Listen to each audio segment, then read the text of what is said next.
Well, hello, everybody. Good morning, good afternoon, good evening, wherever you are. This is another Wizards of Ox Live. And we're going to be talking about Oxalate. We're going to be talking about the spreadsheet. We're going to be talking about cooking methods. And we're going to be talking about tips and tricks of things that we've learned. So, as always, we're joined with Susan Owens from Dallas. We have Monique Attinger from Canada, and I'm Patricia De La Garza, and I'm talking to you from Brussels. Karla feels a little bit under the weather today, so she's not going to be joining us, but we're sending her lots of love and hoping that everybody is over that bout of the flu at her house. So if you want to get started, Monique. Yes, just making sure that we've got all our people in. I'm closing off any video. So everybody, when you come in, please don't turn your video on unless you want to be famous. Okay, I think we have everybody on. So then I can go to our first slide. So okay. we have, let me just grab that first bit. So there have been a lot of questions about the spreadsheet and why do we have different levels and why there's things that contradict each other and why is this particular orange making me sick when I see that on the list it's a medium, and lots of questions concerning the foods and the levels. And we're going to be tackling some of those issues. And basically, we have a lot of factors that affect oxalate in a food. So we have, if you see the little image on the top right-hand corner, you're going to see what are called the elements that could affect growth in a plant, any plant. How much water you get, how much room to grow you have, do you have erosion or not, what kind of food availability you have, what temperatures, light, what season of the year it is, what kind of quality of air that you have. All of these things impact the development of a plant. But not only that, another thing that really impacts the development of a plant is what kind of life lives in the soil, because it's the life in the soil that makes all the minerals that are in the topsoil or in the dirt, if you want to call it like that. It's made of many different minerals, and what makes them bioavailable, it's the work of the microbiome of the soil. So you have fungi and you have nematodes that eat some of this stuff, and you have bacteria and you have protozoa, and you have all sorts of things that actually make that all those nutrients in the soil are available for the plant. So all of these factors change in particular growing conditions, and that makes that an apple is not an apple, which is not an apple, concerning their oxalate level or even their nutrition level. We have done a lot of studies when you know that the sugar content, the vitamin C content, the oxalate content in the same variety could change just because of the growing conditions. So, but you also have different varieties of food. So an orange is not an orange, is not an orange. Karla has already shared us some of her research on navel oranges, where you have some navel oranges that are on the low medium, and you have some that are on the very high in oxalate levels. And the problem is that you do not have, when you go to the grocery store, the variety of oranges that you're eating or buying. It just says oranges from Mexico, or it just says, whatever, pears from Brussels. So we don't know what variety it is, and that can make a big change. Soil conditions might be changing because of particular weather events. They just had like this huge hurricane on the coast of Mexico, guess what? A lot of that fertile soil has just been doused with salt water. And that's going to have an effect on the ground conditions. So there's lots of different things. The type of farming. Are you doing organic? Are you doing conventional? Do you use a lot of additives and pesticides and things like that? All of that is changing the growing conditions of a particular plant. So when you're eating it, thinking that, okay, this is a tomato, so it must have 23.6 milligrams of oxalate per 100 grams, it's not realistic. That's not just the way nature works.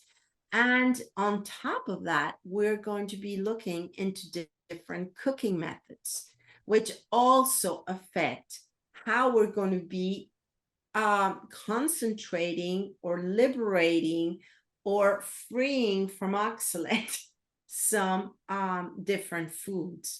So this is a lot more complex than it seems, but I think the key of it is our next slide. Do you want to go, Monique? Excellent. So the big takeaway for everyone in terms of how we're trying to implement a reduction of oxalate in our diet is pattern over precision. We are not going to be able to do this diet perfectly. There just isn't a way to do it perfectly. What we want to do is bias how we eat in the direction of lower oxalate consumption. Your target will be a range of oxalate. So you're not necessarily going to be hitting the bullseye like the picture on the slide. You want to be coming in the inner rings so that your oxalate is actually low enough for your body to heal, but it doesn't necessarily have to be perfectly exactly under 45 milligrams of oxalate, which is not a number that we use anyway. What you're really after is coming in a right range. So in the zone, not the bullseye. It's definitely not all or nothing, nor is it binary on or off. So not just as the variety of the food and some of the potential variation there with foods matter, but your serving size matters. We're going to talk about food preparation. There's a lot of things that make a difference here. So you're really trying to bias in the direction of nutrient density, lower oxalate. And it may take time to determine where you actually need to be. Over time, I've just determined for myself that being even lower oxalate was better for me. But some people do very well in the medium range, and that's a journey to find where it's right for you. And I can see Susan just itching. I just wanted to say that a lot of people have already done special diets of all or nothing. And most of them are, I mean, a lot of them are, it's either okay or it's not okay. And you have to be 100% following the rule. And it means this food, you never can eat any of it. And reducing oxalate is really not like that. And that's why we're getting into this, is because it takes some kind of deprogramming to get out of that mindset that everything is very legalistic and I've got to follow the rules to the very smidgen. And so we're just trying to let you lighten up a little bit. Yeah, excellent point. That was exactly the point that I was going to make. I was coming in from gluten-free, casein-free, soy-free, sugar-free, and I don't know how many other frees. And it was an all or nothing. I mean, when you were gluten-free, I mean, it got to the point where if I would be walking down the street and I would see that there was a bakery on the, like on the next street, I would cross over. I would cross the street so that we wouldn't get a molecule of gluten, through our breathing or whatever. This is not that kind of a diet. This is more like we said, it's pattern. It's we want to be lowering our exposure to oxalate. And if we look also at the whole idea that health is balance, we do not want to throw our balance off too quickly. We don't want to just, make such a big correction that our body's jerked, because our microbiome has to adjust to new conditions and we have to adjust to new conditions. And it's just a lot easier if we do it gradually. So this whole idea of the bias and of ranges and going down slowly, it just makes sense for everybody to feel better and to be able to control those reactions afterwards as well. Well, and oxalate dumping too. The more rapidly I drop my oxalate intake, the more likely I'm going to have more intensive dumping. And we can't say for sure who is or isn't going to encounter incredibly difficult dumping situations. But as someone who landed a couple of times in hospital to be monitored, I can verify that going too low too fast is not fun either. Even if my microbiome could have handled it, the rest of me was definitely not handling it. Well, and I would just like to add that, when we introduced low oxalate into the autism community, everybody was used to implicating the last thing that you changed. And so dumping really didn't work with that model very well, because when your body dumps, your body's following rules and it understands the rules, but we don't understand the rules yet. And so we can't predict when dumping is going to occur. And so people were saying, oh, I can't eat such and such. And actually, it was not that food at all that was causing the reaction. It was just that it was time to dump. And so that's also kind of confusing for people if you've been used to what I used to call micromanaging everything. Whereas every last, if you see any change at all in your child or in yourself, you're going to, think, oh, it was the so-and-so that did it. And so it's kind of hard to make that transition. But you can. But you can. And this is what we're going to be talking. That's what we're talking about here. That's why we're talking about it here. Yeah. And hopefully to make some of it a little less stressful for everyone. Right. Okay. So raw foods have the total oxalate that is available. That will include both soluble and insoluble. And those are terms you may have seen us use on the groups or have seen on the spreadsheet. Just a little note here, juices tend to have a lot of oxalate because you are using a lot more of the food to make a juice. And interestingly enough, we have to think about where oxalate might even be in the plant, because different parts may have different levels, different species, different levels. So we have a couple of examples here. Susan was going to talk a little bit about kiwi and the research there. Well, one of the first oxalate conferences I went to, and this is our professional oxalate conferences, was just scientists there. There was a poster where they had looked at something like 65 different varieties of kiwi fruit. You might go, how on earth could there be that many, but we never hear about that because you just go to the grocery store and it's a kiwi fruit. That's all you know.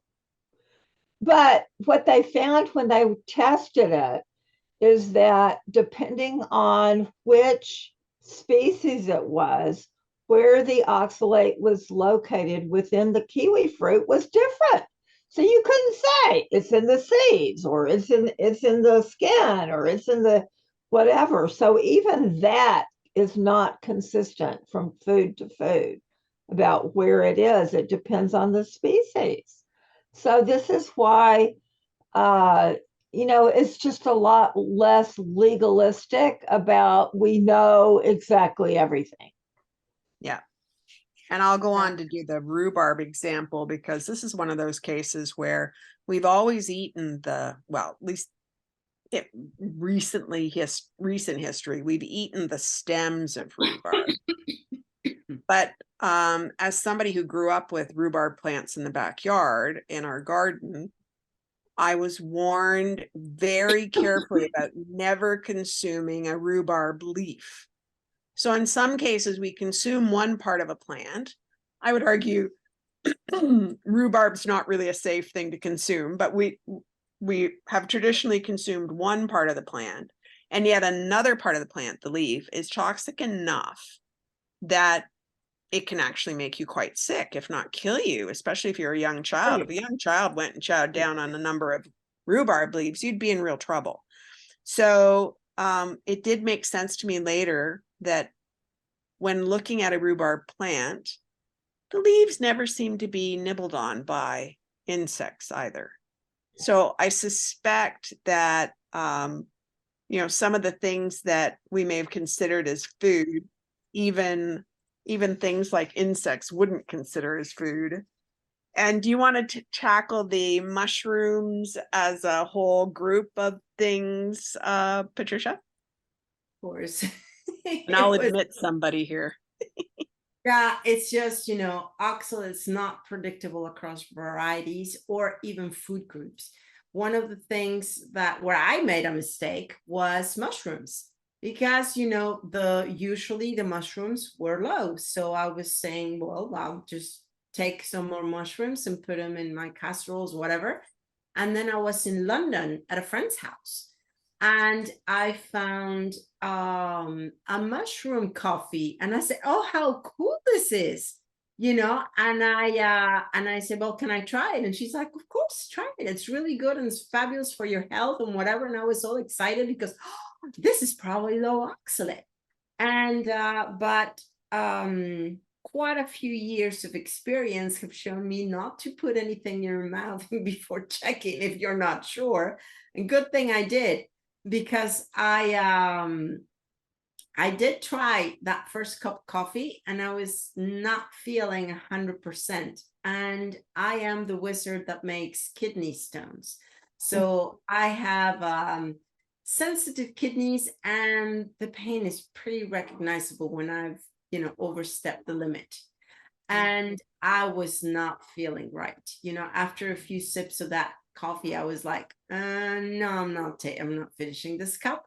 So I turn around and I start looking at the ingredients, and lo and behold, chaga mushroom was the main ingredient in that thing. And that chaga mushroom per 100 grams can have up to 20,000 milligrams of oxalate.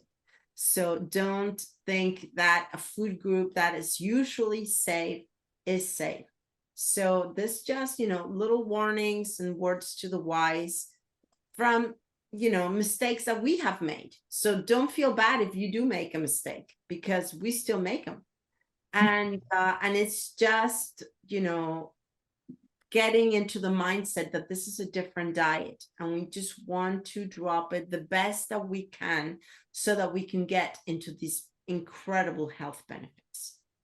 Well, I want to throw out too that a lot of people think if I haven't eaten it before, it must be better. There's this kind of, especially if you go into a health food store or something like that, you're like, oh, I'm going to look for something new. And you have to be really careful about that, because if it's something that there's no information about it, it might be not so great. Yeah. New is not better. Foodies beware. I think all of us have made some foodie errors. But testing different things and, experiencing new things and trying new recipes and whatever. And that's what we're a community. We all learn. Everybody started putting, chaga in their absolute bad list, after I made that discovery. So, we're growing in all this together. So, and we're also finding low things that we can enjoy. So It's not all a bad news story, as I will say from having discovered that cooked radishes are good. So yeah. Maya nuts are fabulous, thanks for, if you want something chocolatey. So Yeah. other thing that changes is a cooking method. And that's where a lot of the questions come from the group. Why is it that a half cup weighs this much and this, does that? So we're going to be looking into different cooking methods and why it could affect the level of oxalate you have per serving. So we're going to start with not all oxalate is created equal. Soluble oxalate is more readily absorbed. This is where a cooking method like boiling is going to give you some benefits because it's going to allow you to move some of that oxalate out by having this soluble version leach into the cooking water. It does mean that that cooking water has to be thrown out. So I remember starting at the group and Susan talking about the pot liqueur and how this was not a great way to start soup. And it's really because if you're in a habit of keeping the cooking water from your potatoes, from your carrots, from different kinds of veggies, the soluble oxalate has moved into that water to some degree at least. And so you're actually ensuring you're going to get 100% of the oxalate that came in the food, not to your advantage.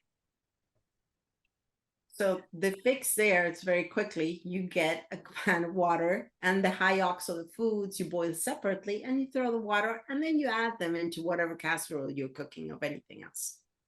Yeah. So I always boil carrots before I put them in my soup. Boil them, throw the water off, and then have a little bit of carrot. This is one of those places where we have a lot of variety in the data, so I don't use large amounts. So that's another way that you can cope with some of this variation in what we have so far in testing data. The good news from the standpoint of insoluble oxalate, it's not absorbed as freely into the body, but it still can be. So it's not a get out of jail free card to have a food which is perhaps low in insoluble but high in soluble, boil it to death, and then assume you have a low oxalate result. We can't say that for sure. And with insoluble oxalate, boiling's not going to help you because the oxalate remains in the food. But in addition to that, your minerals will be unavailable in a food where it has high insoluble oxalate because they will tend to be bound with the oxalate to form that insoluble. So you may also just be not getting nutrients from food that you expect. And a great example here is old research that I know that Susan's talked about before with lab rats. Do you want to cover that a little bit, Susan, so that they understand the implications here of not having available nutrients? Well, before Popeye, there were two studies that came out where they used a bunch of rats that were genetically identical, and to one group they gave high oxalate foods, and to the other group they gave turnip greens, which are not that bad. And so they found that the ones that were eating like spinach ended up with extremely high levels, and they did not grow. Like the spinach eating animals were like maybe 45% or something like that of the size of the other animals. And they concluded that it was adding oxalate to what they were eating was making it where they could not absorb the nutrients from the rest of the food. So that's why this is so tricky, because oxalate is an anti-nutrient. And so it's going to make it where you lose the nutrients that you had in your other food, which is really tricky. Yeah. Yeah. So one special note that I added here, in addition to, we do count both forms of oxalate when we consume a food. So we don't say, oh, you only need to handle the soluble. No, we say you need to understand your intake of both. But in fact, another issue that we want to include here is that you can't just eat a food and know that your reaction was oxalate, or that it was okay for you because you didn't have a reaction, which is the corollary of this thing. In fact, a higher oxalate food, as we know from the triangular oxalates group, may slow or stop dumping. And so you may feel better, but the food itself is not low. And so the idea that not having a reaction to a food means that it's oxalate safe is a very unhelpful little thing that's going around out there right now. And we just want you to be aware. This is not one of those ones where it's like an allergy. I'm allergic to something, I take a bite, I have a reaction. Oh, I've got a problem with that. Because oxalate can be moving when you don't expect it, as Susan was talking about, and it's on its own schedule, not our conscious schedule. We cannot use our individual reactions to a food to tell us, yes, I can have it. No, I can't. Yeah. Unless it's chaga and you start feeling nasty immediately. Unless it's just a darn high, there's no other explanation.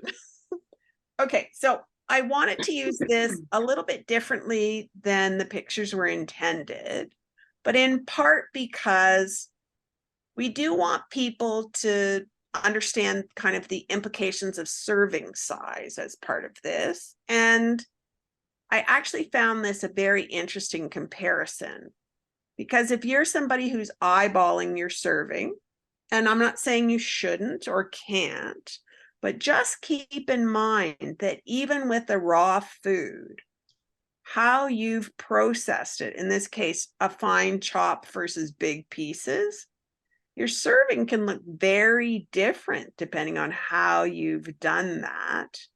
And so when considering your serving size, it can be helpful to weigh, because then you'll have at least some consistent,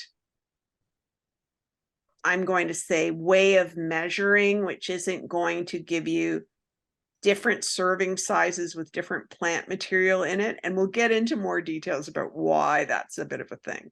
But I thought this was a great comparison, because you've got broccoli in large heads at the bottom, and then you've got chopped broccoli at the top.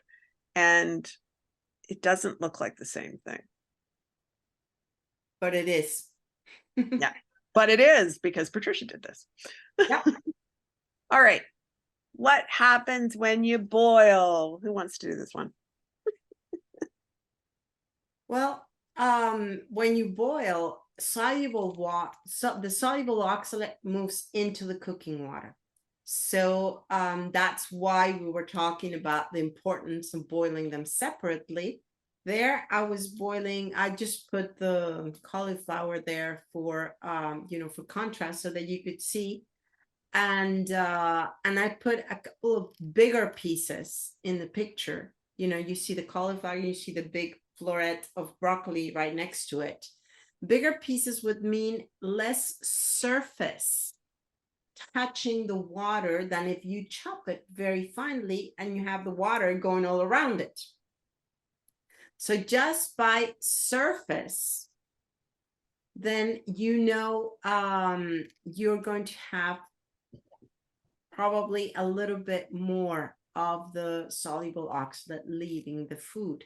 Of course, this is not an exact science, and we don't have, testing. Okay, if you do it in 1 centimeter squares, you're going to get that much, and 0.5 centimeter squares, you're going to have that much, and 5 centimeter squares, you're going to have that much.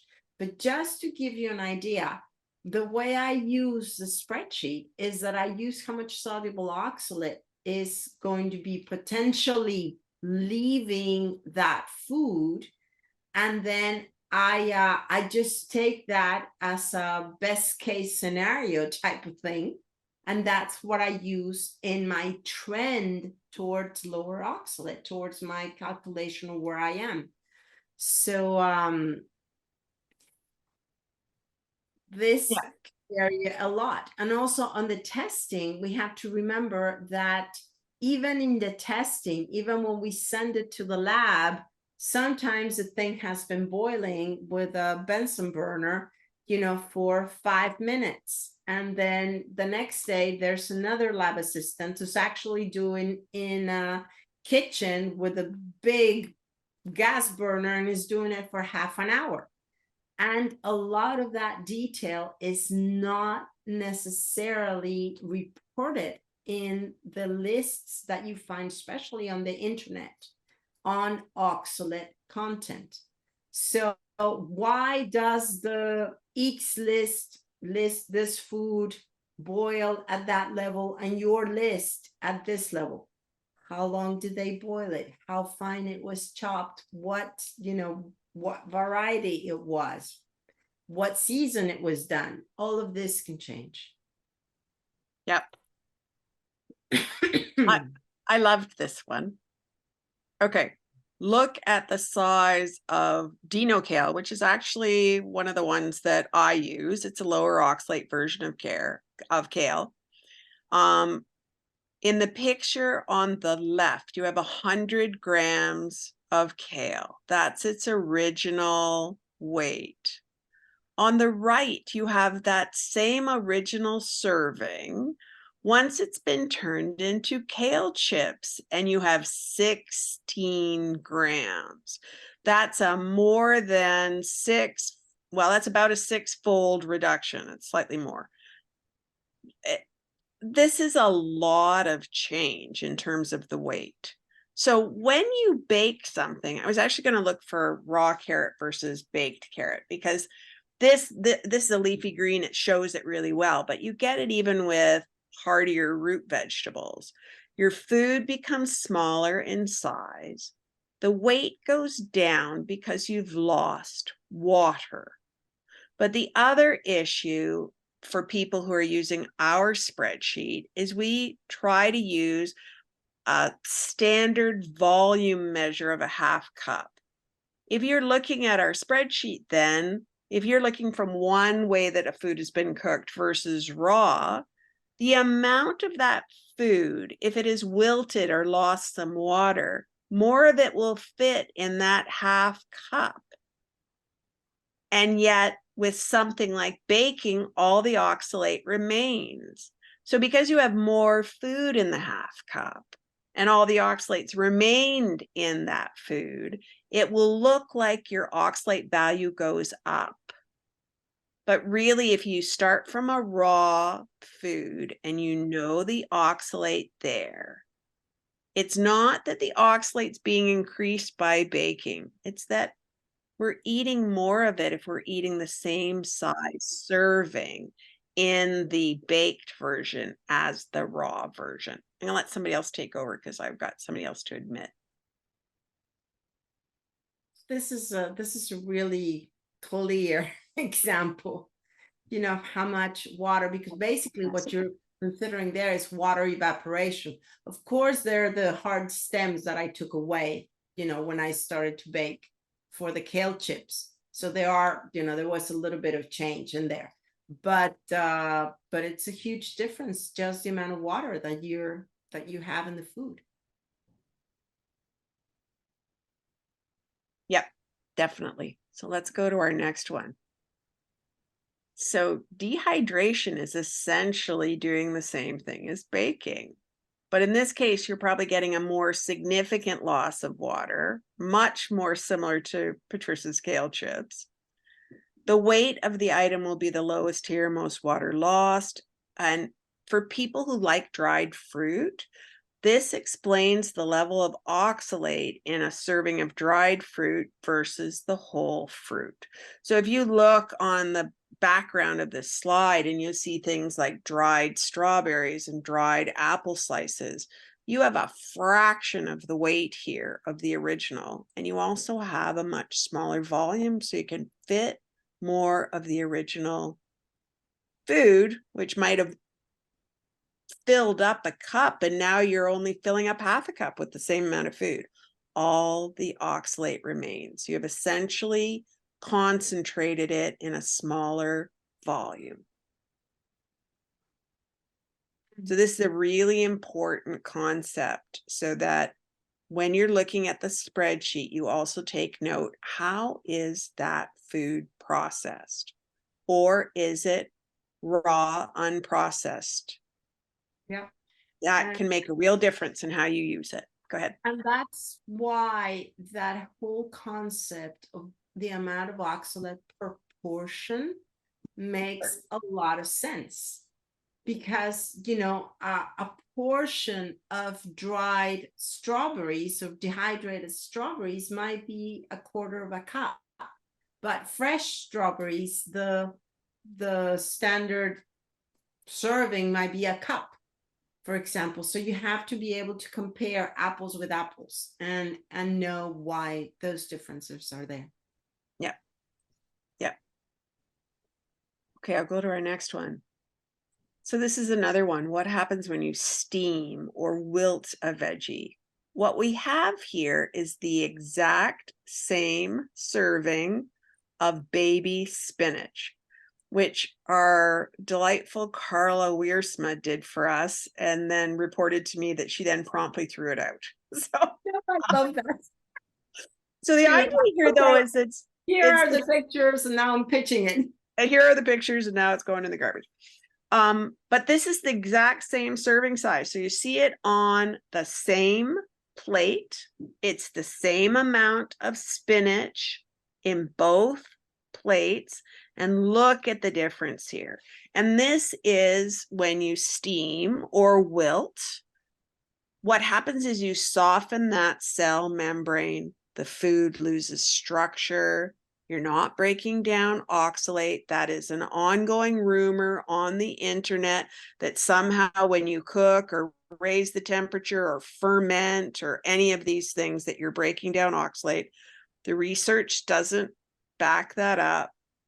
And on top of this, your change in serving size is huge, because someone could sit down quite easily and eat half a cup of steamed spinach. And that's going to be a lot more of the raw. So that's why there can be such a difference in the oxalate value. So with our spreadsheet, we have attempted for, certainly for things like fruits and vegetables, to generally use a consistent volume serving size, which is a half cup. And we did that so that people could to some extent eyeball something, so that you didn't always have to be measuring and weighing everything. Again, we're back to that we don't have to do this with precision. We want to do this and bias in the right direction. But that half cup standard serving, a great example being something like strawberries. A half cup of strawberries is not necessarily a lot of strawberries. And on the weekend, I made like a strawberry sauce that people were putting over their ice cream. And a half cup of strawberries becomes almost nothing when you cook it. And so, you know, this is stuff we have to think about. So if I took a half cup of my strawberry sauce versus a half cup of the strawberries that went in at the beginning, the half cup of my strawberry sauce is more like a cup or more of strawberries. So there's a lot more oxalate in there than there would be in a half cup of raw. We just really want this concept to, you know, be one that you can understand and feel solid in, because it does really make a difference in how you do the diet. And in some cases, I'll choose to eat something raw instead of cooked, because I want a serving which seems more satisfying based on size. And that's not an unusual thing for especially kids with fruit. Even my adult kids would happily eat a lot more of a strawberry sauce than they would eat of raw strawberries. But then there's the oxalate. So I tend to serve certain things raw because they're They're nicer that way. I don't have to worry as much about the oxalate. Even if she And does, then, you know, keep it in mind for serving size. Yeah, go ahead, Patricia. no, but even in that example, even though the strawberry sauce might be higher in oxalate, you can still give yourself, you know, like a teaspoon. And we absolutely did that. We put a couple of tablespoons, you know, was kind of drizzled over everybody's ice cream. It was delicious. Yeah, you don't have to deny yourself something. You just have to understand my serving size is going to vary as to how this food is processed. And I'm just keeping a level, and I'm just, you know, I'm just in this category. And maybe I might lower some of the other veggies that I'm going to eat because I know I'm going to have that strawberry sauce for dessert. So it's all in the bias. It's all in keeping the big number and just make sure that you're lowering it, you know, as you go. And I just want to throw out that psychologically, it's a lot easier to say, I'm just going to have a teeny tiny bit of this and it's okay, rather than saying, I'm never going to get to eat this ever again in my life. And I know a lot of people get on our group and panic because they think, oh my gosh, I'll never be able to eat any chocolate again. And so tell me a little bit about what you've done just with chocolate in your families. Oh, well, my kids are not really chocolate monsters. I am. Okay. So Mine are, and I am too. Go ahead, Patricia. even my younger one that never had really an oxalate problem, she's just not a chocolate eater. But oh my gosh, you give me, you know, give me some of those beautiful Belgian pastries with, you know, with chocolate cake and things like that, and it's just terribly dangerous, you know. But then you start compensating. So what do I do when I'm really looking forward to something chocolatey? Then I might get an eclair, which is a pastry that has like another, like, I don't, cream pastry in the middle. It has like a thing, and then it has just like a little cover of chocolate, and I might have half of that. But oh my gosh, is it good? And that just gets rid of my wanting to have that chocolate. Or I might have something with a couple of, you know, like Monique was saying earlier, you know, just have like something with a chocolate chip in it, something like that, that would, you know, take care of it. Another thing that takes care of it, to me, is buttermints. Buttermints, when I'm craving chocolate, a buttermint is going to kill it. It's going to give me that satisfaction and that sweetness and that lovely fatty feeling, and it's just going to be lovely.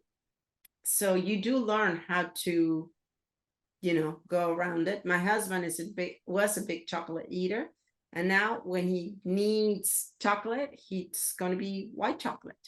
So and then he'll probably have a bigger serving than he really should have, but he's good with that.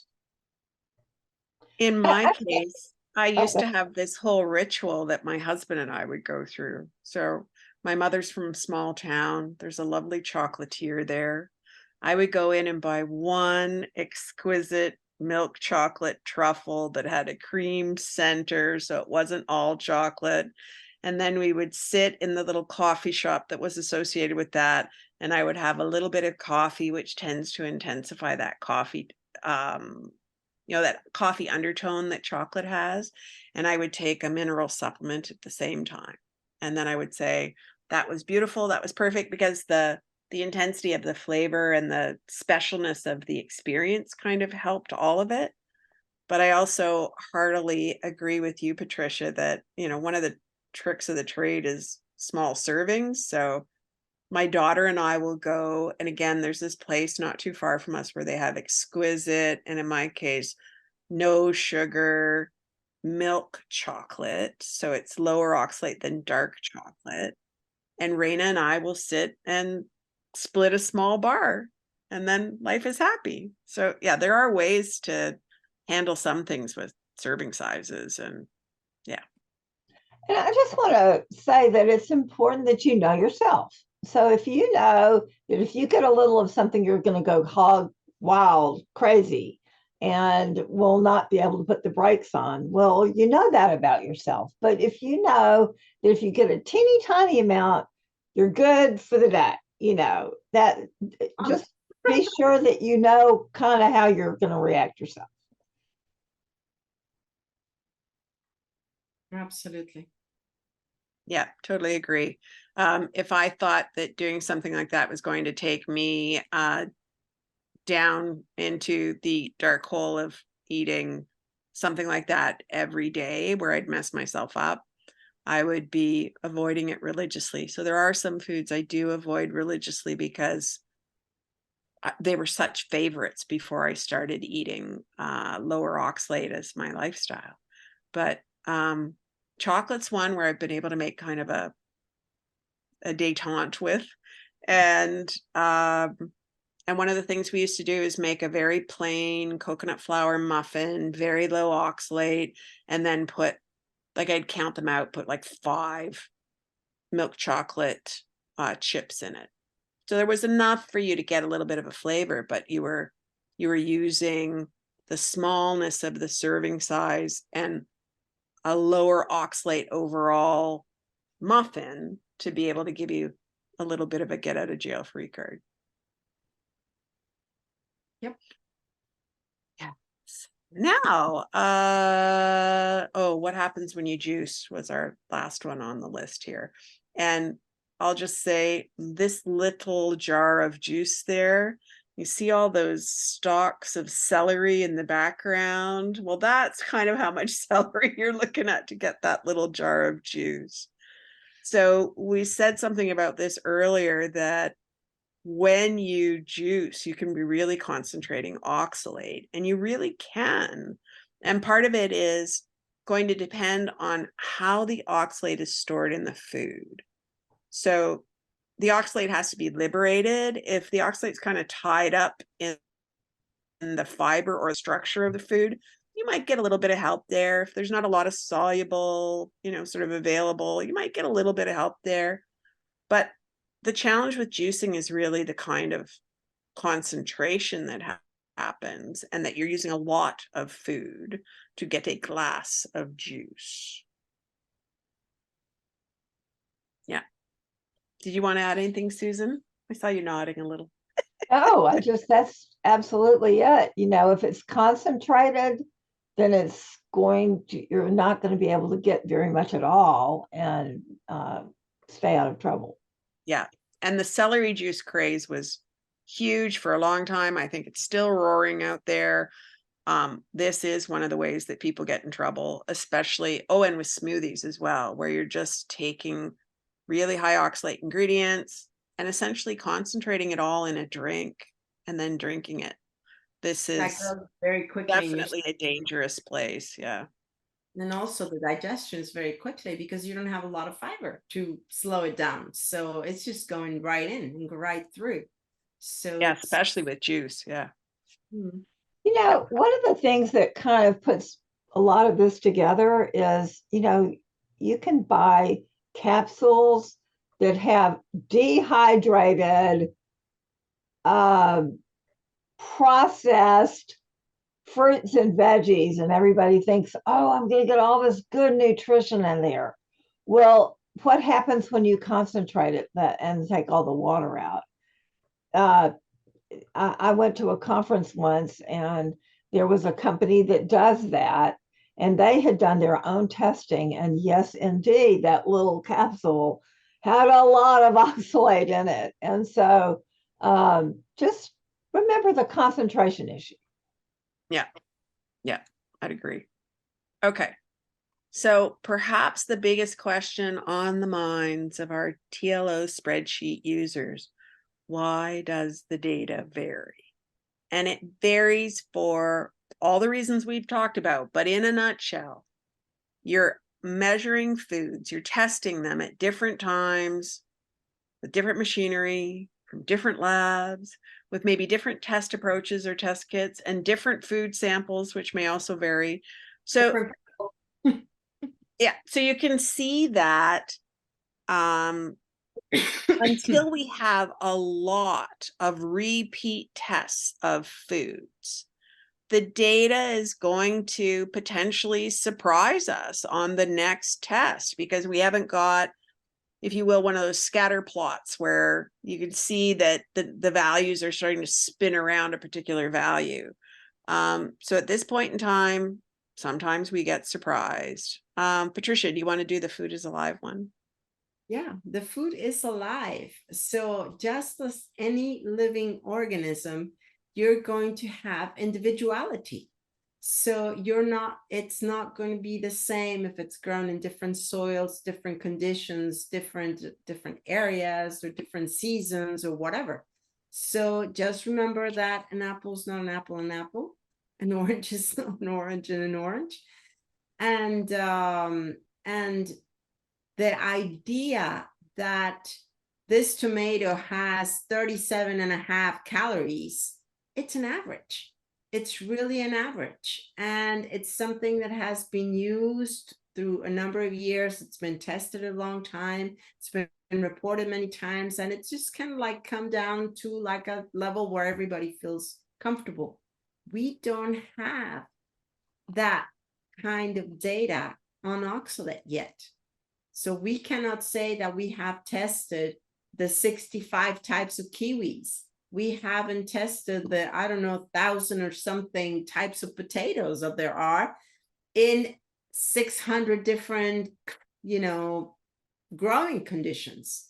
So we just don't have the data yet. So that's why it's going to be, it's a best guess scenario. So we know more or less how much it is, but we don't know, and we cannot guarantee that that's the number you're getting in the particular food that you have in your hand today. And I know you're going to want to do this one. Oh, you mean we have Yeah. data we don't understand? Yeah. And we have data in the testing that we don't yet understand. So I'll take the chestnut flower mystery. You can take the potato flake and the mung bean. I guess I don't know if Susan knows about it, but we'll talk about it too. No, I Yeah. don't. Yeah, it's interesting. Anyway. So you want to go for the potato flake fiasco? Sure. So the potato flake fiasco is something that happened just in the last little while on our TLO spreadsheet. And honestly, I'd looked at the data before, but all of a sudden I went, wait a minute, this is being rehydrated and the oxalate is going up.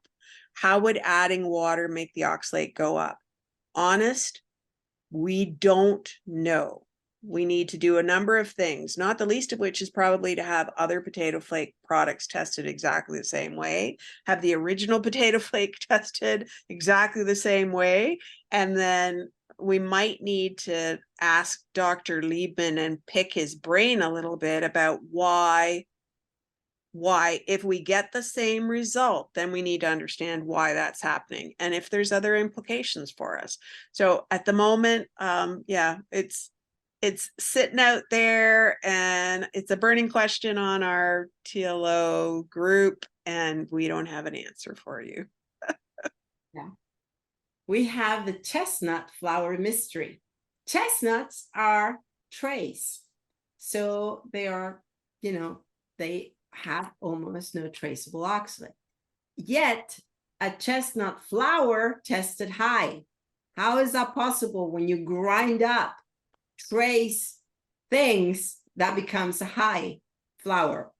It's a mystery. We don't know why. And we are looking into retesting and looking what kind of variety of chestnut flower was in the flower, what chestnut variety was tested as a chestnut, and trying to figure out why we have those different levels. But yeah, for this moment, at this moment, it's a mystery. So for my baking, I use the chestnuts, not the flour. And the mung bean whodunit is another one like this, where we have a dried product and it gets rehydrated and it increases in oxalate. Now, in this particular case, Mung beans are still coming in at kind of a reasonable oxalate level, whether the original dried or the rehydrated. So this would not be something I would take off my list of options. I would just use the higher number for mung beans. But I won't be touching potato flakes with a 10-foot pole. So we do have some of these conundrums in the data right now, and we will continue to, add data to the spreadsheet from the research, have more testing done by Dr. Liebman, and hopefully when he retires, we'll find somebody else who can also test for us. And we'll just keep adding to the knowledge here, because this is just, it's so important for those of us who want to eat the diet as a lifestyle, but also want to have variety and options in our diet. And we understand that. So we are on your side on this one and hoping to get more clarity as we go along. Okay, our last slide, which I adore because babies are my favorite thing in the whole world. So why does all this discussion of oxalate values matter? Well, it matters because we don't want you to throw the baby out with the bathwater. We want you to be able to get the benefits of lowering your oxalate, reducing this inflammatory substance in your diet, improve your health, reduce pain, improve your nutrient absorption. We want you to get all those benefits because lowering oxalate does work. In my own life, it was a huge change for me. Not the only change I've made in the years after that, but certainly pivotal in my health. And I was so sick at age 48, I thought I wouldn't live to see my kids grow up. And I don't say that lightly because it was not a happy thought. But here I am at 63 and plotting for the grandbabies and, living a completely different life, and certainly a bigger life and a more enjoyable life than I thought I might have. So we really want you to understand that even without knowing details and specifics and precision on these things, you can still benefit from doing it. And you can get the kinds of benefits that the women you see in front of you have managed to get by taking on this low oxalate lifestyle. Absolutely. Life-changing here too. Life-changing for me and absolutely life-changing for my daughter. I had a prognosis of nothing. She was not going to talk or, be able to drop her nappies and was going to amount to nothing. And right now she is on holiday with her boyfriend that she paid for herself with her work, and trying to hide from this hurricane that's hitting the UK because she's in Ireland. So but just to see what kind of life changes this can bring. I mean, it brought us from energy to better cognitive capacity, to humor, to the possibility of explaining things better, what was going on inside her, besides all the physical manifestations, the inflammation, the pain, the growth, the all those things that happened. And basically, in my understanding, the one thing that we changed that made everything else possible. Low oxalate was not the only thing that we did, but had we not done low oxalate, I don't think any of the other things that we've done would have worked the way they did, including educational therapies and whatnot, because her body was happy. Her body went back into this happy balance with a gut that didn't look like a zoo, and had a normal microbiome where she could go to the toilet without any pain or discomfort, and she could manage her life and feel better every day. And to me as well, I mean, living pain-free, it's really important if you've lived with pain before. Let me tell you, So it's worth it. It's not perfect, but I don't think imperfect should keep us from doing it. Oh So gosh, that's a really great statement. I want to add that, because our group is so large and growing, and people come in and ask questions, and then we chase things and find new literature. Just in the last week, somebody posted something about prostatitis, and my father had had surgery 5 times for that problem. And lo and behold, there is a literature out there associating that with oxalate, and we had not found it yet. And so this is an ongoing adventure for us to learn that this has been kind of an underlying thing in a lot of conditions. And that's one of the reasons that we put this big old group together, is because we learn from each other, and then we find the literature, and then we also can move the research forward and get people to start studying this that maybe wouldn't have touched it before. So it's exciting. And you're part of it. And thank you for your part in it. Yeah, because every member makes our group better. Oh, When absolutely. you interact and you ask questions, it does make our group better. We do our best. We cannot approve every question, but we really appreciate questions as they come in. In some cases, we're looking at them in the background, and a Wizards of Ox video may result. So bear with us, because we are a big group now, and so there's a lot going on for all of your wizards in front of you this week, including our friend Karla. So we are on the track of the things that are important to the members of the group as well. absolutely. So just keep following us, keep asking questions. We have now also the YouTube channel that has also a sort of community where people can ask questions and things like that. You can start looking into that as well. And we'll see you still in the other Wizards videos. If you have any questions that you would like answered, or general topics, not personal consults, but general topics, I would say it would be really cool if you could talk about something. Let us know. Put it in the comments. We'll be posting this video.